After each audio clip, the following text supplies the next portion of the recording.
With the full release of Battlefield 1 just around the corner, there is no better time to look at the leaks and data mines that have been thrown all over Reddit recently. There's a really interesting one that's come up over the last couple of days that I wanted to share with you guys.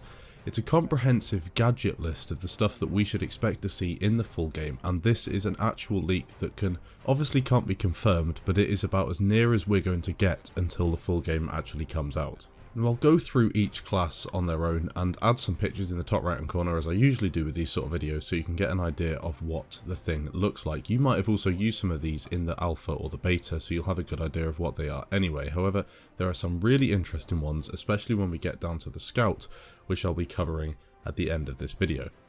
Now starting off with the assault class, you are going to see some of the stuff that we've seen already, so the anti-tank grenade, dynamite, anti-tank mine, and the rocket gun. You're also going to see a limpet mine, which is an explosive charge that can be attached to an object. It detonates after a few seconds.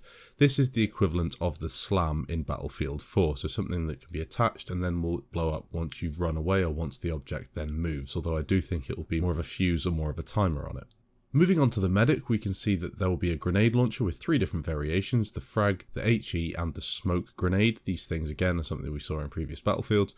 You'll have a bandage pouch, an adrenaline syringe, a wrench and a medical crate. Now this is interesting. The wrench will belong to the medic class. Now if a wrench can repair vehicles, that gives the medic class an entirely new outlook on the battlefield.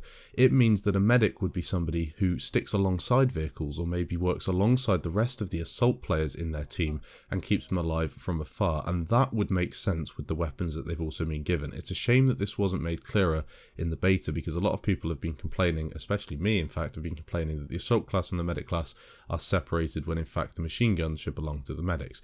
Nevertheless, the introduction of a wrench to the medic class is quite interesting.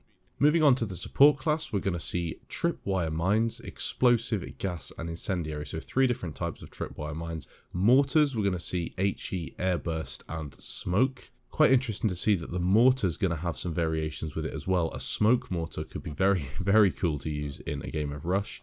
An ammo crate and an ammo pouch, so there you've got your big ammo box and a small little ammo pouch. Again, the same as BF4. Now moving on to the coolest one of them all. For some people, in my opinion, it is the stupidest, but this is where opinion is divided, the scout class. You'll have the spotting scope and the flare gun. As we saw in the beta, the flare gun split into 2. You've got the spotting flare and the flash flare. You'll have K bullets as well, which do damage to vehicles. And the 2 main additions, a trench shield, which is a shield that can be deployed to snipe safely from a prone position. Again, a picture on screen so you've got an idea of how OP that thing could be. And a helmet decoy. The helmet decoy can be spotted as a sniper by enemy players. That then reveals the location of the player who's shooting it. For example, if you've ever seen a movie where someone puts a helmet on the butt of their gun and then lifts it above the trench and then that gets shot and so they know there's a sniper there, essentially that's what it's going to be. It just looks like a person, but it's actually not a person. That is quite cool. I do like the idea of that. The trench shield, however, I'm a bit torn between whether it's going to just encourage people to camp and prone in these sneaky spots that snipers always manage to get themselves in. Hopefully you enjoyed this video. Quite exciting to see that this stuff has actually come out before the game's been released. I know exactly what I'm going to be using when the game's released, and the medic class again has got a new lease of life with it, with that wrench, because I know I'm going to be using that wrench and the adrenaline syringe to keep everyone on my team alive and then work in combination with a tank.